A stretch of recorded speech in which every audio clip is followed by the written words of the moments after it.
Hello, my name is Vicki Gutierrez. This is my IPP for Equal Pay for Equal Work. I will begin my presentation with an overview. I will define equal pay for equal work. I will discuss history of women in the workplace, history of legislation, statistics, ethical implications, support of equal pay, and some final thoughts.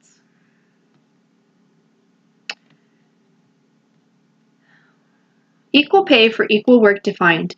Equal pay for equal work is the concept of labor rights that individuals in the same workplace be given equal pay. It is commonly used in the context of sexual discrimination in relation to the gender pay gap.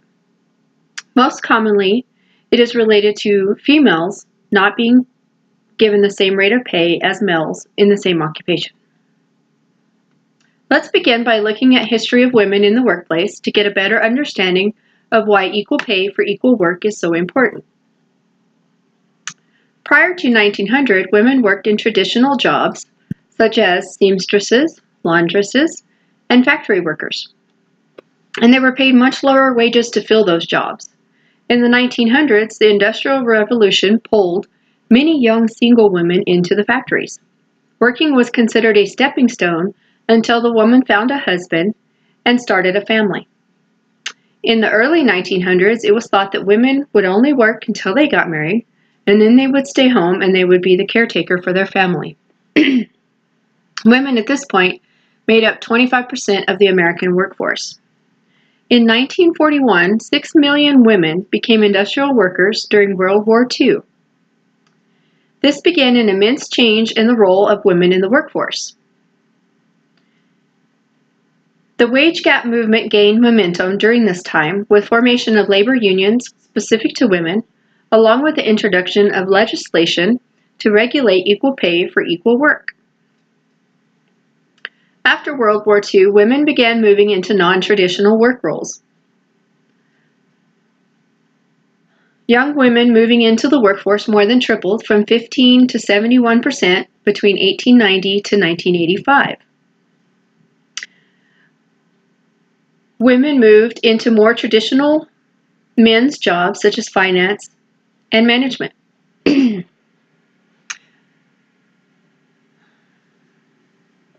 Additionally, more women of all ages and marital status began entering the workforce, which increased the need for change. In 2016, the overall percentage of women in the workforce was 58.2%. The graphic shows that in 1955, the majority of women working at that time in the United States was single, never married women.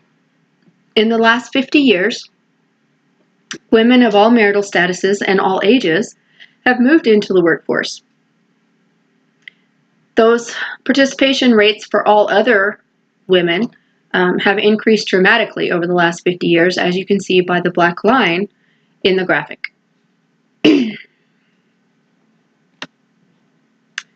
The history of legislation related to equal pay.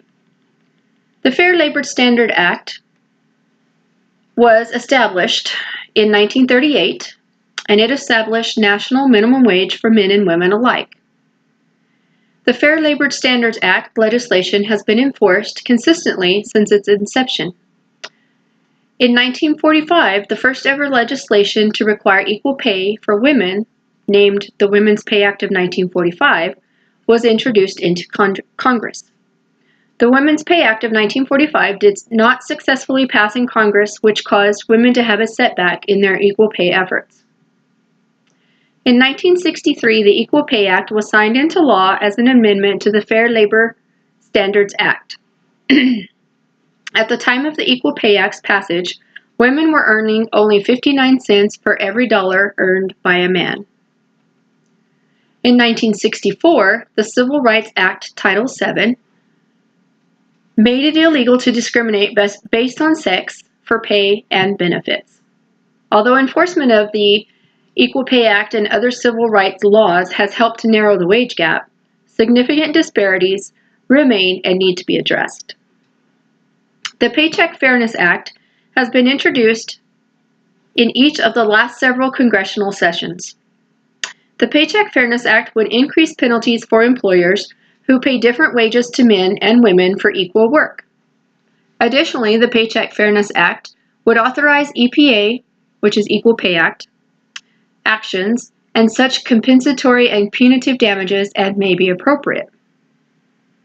The Paycheck Fairness Act, the most recent one, was introduced into Congress in April 2017 and remains tied up in committees. The Equal Pay Act of 1963 reads as follows. The Equal Pay Act provides that no employer having employees subject to the minimum wage provisions of the Act shall discriminate between employees on the basis of sex by paying wages to employees in such establishment at a rate less than the rate at which he pays wages to employees of the opposite sex for equal work on jobs the performance of which requires equal skill, effort, and responsibility, and which are performed under similar working conditions, except where such payment is made pursuant to a seniority system, a merit system, a system which measures earnings by quantity or quality of production, or a differential based on any other factor other than sex. So what exactly does equal skill, effort, and responsibility mean? Equal skill is measured by experience, education, and training. Effort is the amount of physical or mental exertion required to successfully perform the job. The effort for each task must be carefully considered. Responsibility is measured by the degree of accountability one possesses in their job. Small differences can account for large pay disparities. Companies can justify paying a female less by using one of the affirmative defenses of the seniority system, the merit system, the system that measures earnings on quantity or quality of production, or any factor other than sex.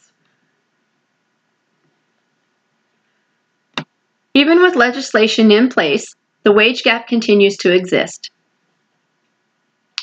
There is a vast amount of research available discussing equal pay legislation and subsequent lawsuits related to the legislation. Different courts interpret the laws differently, and there have not been a general consensus within the court system. Large and small corporations have been involved in lawsuits with differing outcomes. Walmart, Goodyear Tire and Rubber Company, Morgan Stanley, and Costco are just a few. The challenge for the individual in the lawsuit is to prove that she has performed the same work as the comparative males. Nationally, for individuals working full-time year-round, women earn 83 cents for every dollar that a man earns. In New Mexico, women earn 82 cents per dollar that a man earns. Women earn less than men in all but 5 of 800 detailed occupations tracked by the Bureau of Labor Statistics. Women earn less than men at every educational level. In this graphic, you will see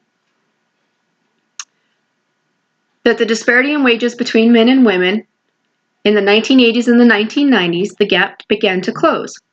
But since that time, approximately 1995, there has been a slowdown in progress towards equal pay. At the current pace, women would not receive equal pay until the year 2054. So what are the ethical implications?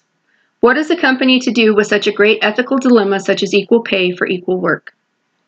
The implications are robust and could have a major impact on the stakeholders of the organization. The cultural framework of a company may be tested, as long-term methods and processes may be questioned. Along with this is the corporate culture. Does the organization have a long history of pay inequity? Has this been considered as the norm for the organization? Honesty and fairness within the organization can be examined when comparing wages between individuals. The steps of social responsibility include economic, legal, ethical, and philanthropic steps. If the company does not abide by its legal obligations to not discriminate on the basis of sex, the ethical implications could be astronomical. Acceptable behavior as judged by the stakeholders could drastically change when the company's pay methodology comes into question. Discrimination on the basis of race, gender, and age are major sources of ethical and legal debate in the workplace. Discrimination remains a significant ethical issue in business despite decades of legislation attempting to outlaw it. So how can we move forward? Equal pay is crucial for all women. The current wage gap translates into approximately $10,000 less per year in a median earning category, leaving women and their families shortchanged. Women are underrepresented in higher wage occupations and overrepresented in lower paying occupations.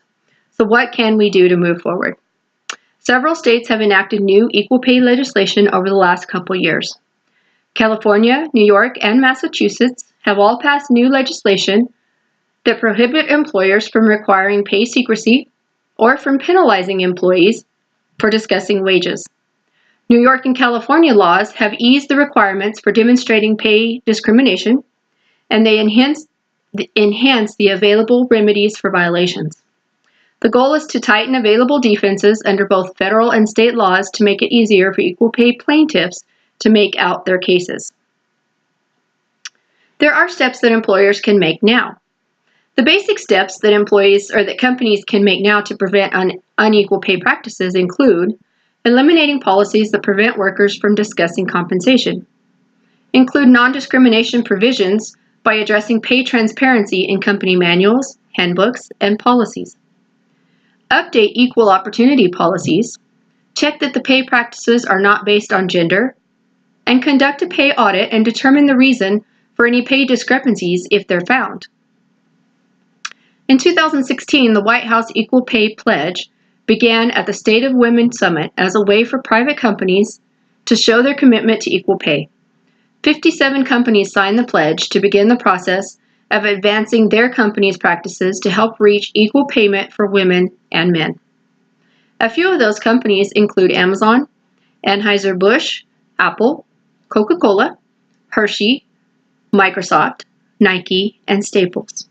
Companies that step up and commit to equal pay on their own may earn loyalty from their customers concerned with social responsibility. Some final thoughts. It's interesting the vast amount of research that has been performed on the topic of equal pay for equal work, and yet the wage gap continues to exist. Women's rights groups, such as the National Women's Law Center, provide a continual backing for legislation to delineate the wage gap. Women's labor unions have existed for decades, but those have only made a slight dent into the problem that continues to exist. Why does the wage gap still exist? Companies have the responsibility to ensure equality and equity in positions and with pay. With women exceeding men in completion of advanced degrees and women making up slightly more than half of the workforce, there should be no reason for pay inequality to continue. It is disheartening that additional legislation is required in order for women to receive equal pay as men when performing equivalent jobs. This is the conclusion of my presentation. My next few slides do have the references that were used, and I thank you for viewing my presentation.